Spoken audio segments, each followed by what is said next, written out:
Hello everybody, TWA back again. Today I'll be doing something for the first time, fulfilling a viewer request. When it was proposed, I thought it was an interesting project, and my LHS happened to have the Vintage Classic kit, so I decided to pick it up and give the Airfix 1/72nd scale Boomerang a go. Thank you to Ryan Likes VR Trains for the suggestion, and I hope you enjoy the video.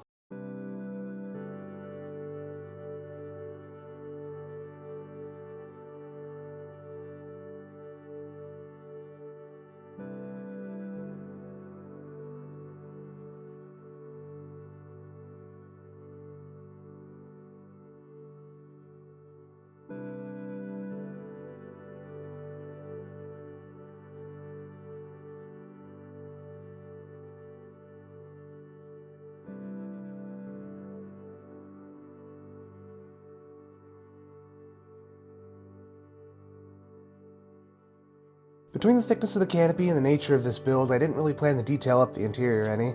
However, a pop of color in the seat would be pretty visible, so I decided to use Tamiya tape and create some extremely basic seat belts.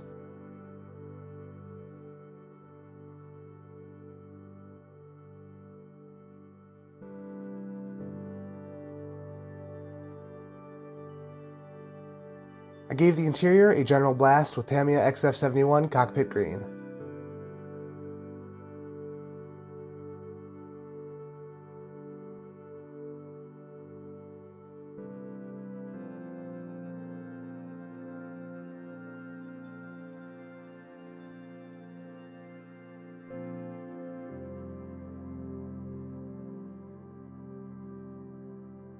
Seatbelts were carefully picked out by brush with a Vallejo light tan color.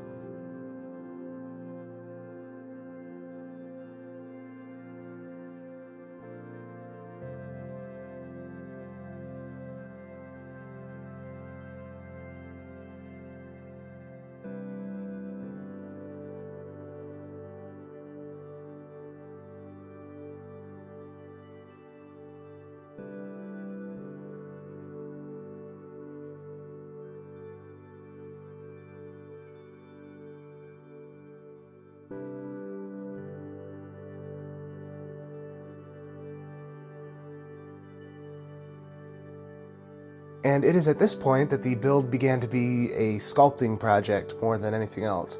There's a large gap behind the rear wing and the fuselage that I filled with styrene sheet that I later cut and sanded down, rather than try to let putty fill that gap and then relying on it to not sink over time. The engine components were sprayed with Tamiya flat black and then dry brushed an oily steel.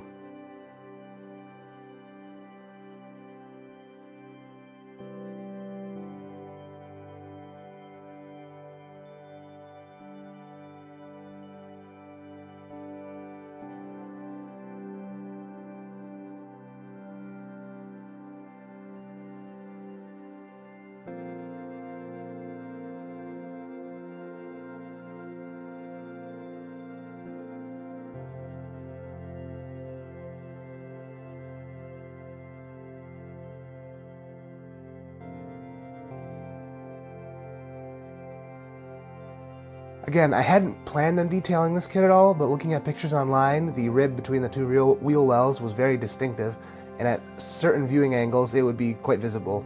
I bashed something out that I thought was acceptable from styrene sheet.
sculpting project continues. The wing roots were egregious, some of the worst fits of any kit I've ever done.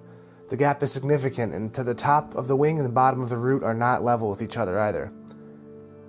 I started this fix by trying to bridge the gap with super glue, then followed it up with a pile of putty.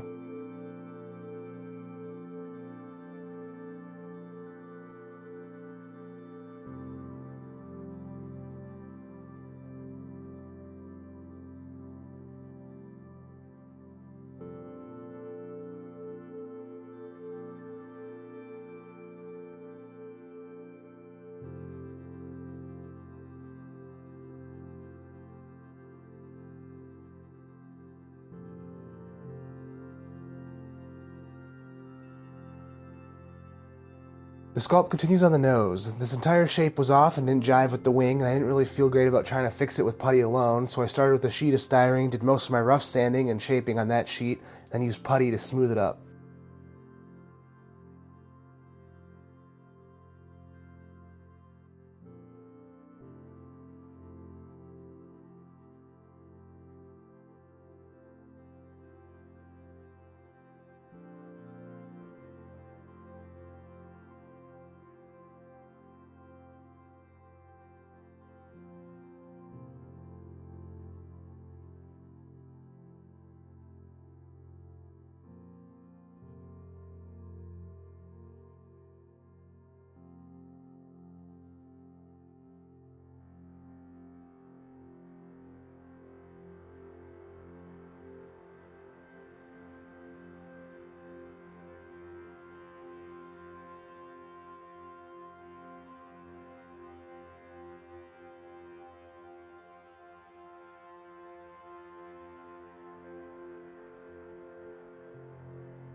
Tamiya putty was also employed to smooth over the aggressive sink marks.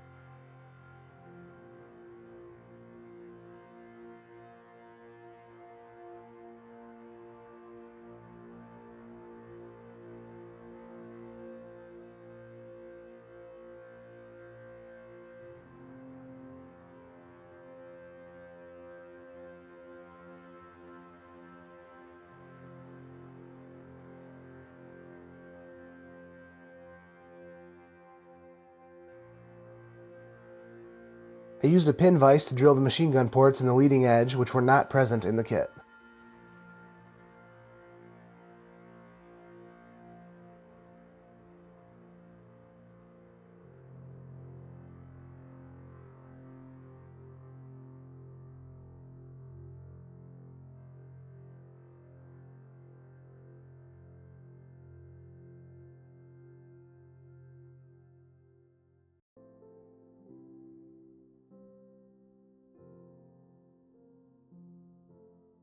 The stabilizer fit was extremely loose, and it was very difficult to get this to stay with liquid cement.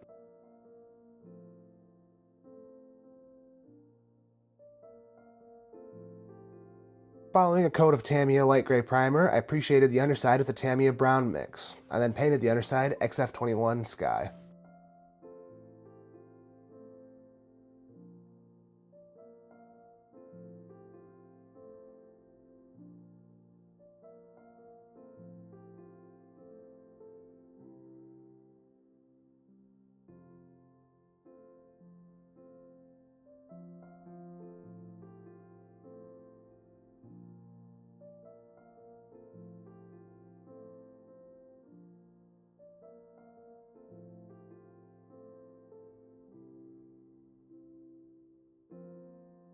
After masking the underside of the model, the upper surfaces were pre-shaded with a flat black, and then I sprayed XF52 Dark Earth mixed with some buff. After each upper surface was painted, the paint was lightened with buff and white and applied to the center of upwards facing panels.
Trying to record this process just got a lot of my hair in the frame and not much else, but I freehand sprayed a mixture of 3 parts XF26 to 1 part XF2.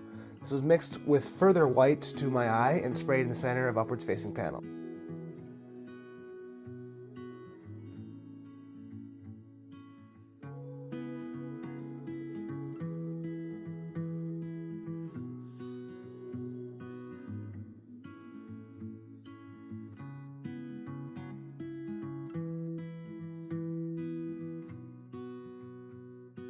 After masking, I painted the tail with a flat black and a final color of XF2 flat white.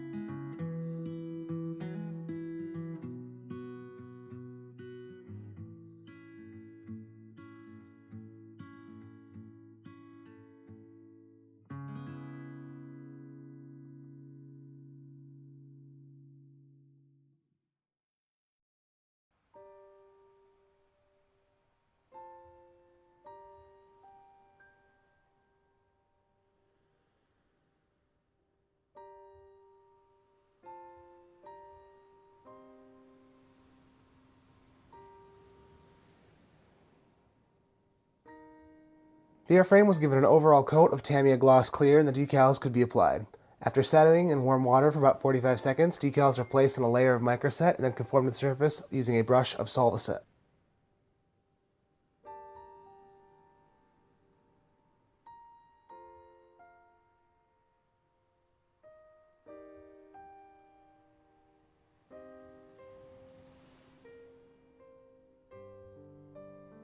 As I've come to expect with modern Airfix decals, these are printed beautifully. The transfer film was minimal and crystal clear, and they worked perfectly around all the raised detail.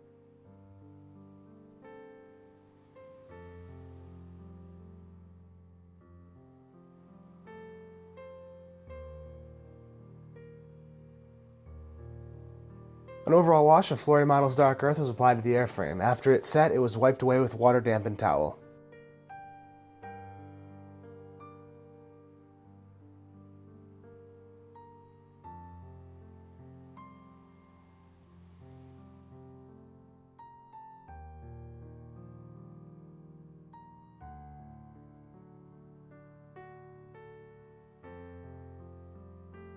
After a couple coats of Tamiya matte are left to dry, I apply exhaust staining with an extremely thin mix of black and brown Tamiya paint at a very, very low pressure.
I secured the propeller using CA glue because the fit was too loose for me to trust my cement.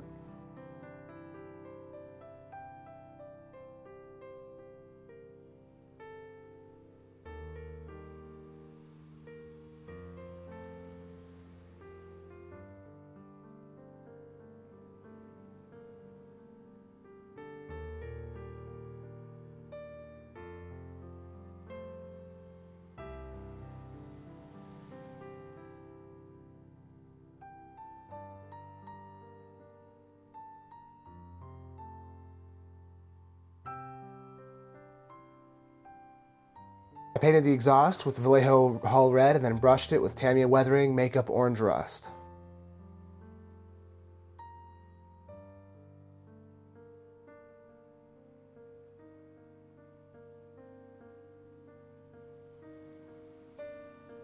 The fuselage canopy panes were carefully secured using liquid cement before the main canopy was held down with crystal clear PVA.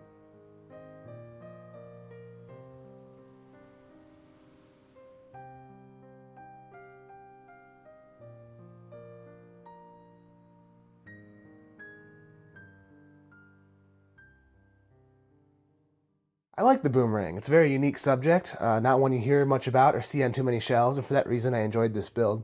However, for a 1/72 kit, this is a tremendous amount of work to get reasonably presentable, and I think it would be very challenging to a newer modeler. This isn't necessarily a count against it. It is generally understood that the Classics line is going to be quite a bit more challenging than modern kits, and the modern decals are a dream to work with.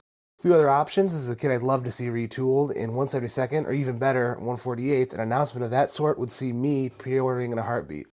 I hope you enjoyed the video. Likes are always appreciated. I do my best to respond to comments, and if you'd like to see what comes next, please do hit that subscribe button. See you guys next time.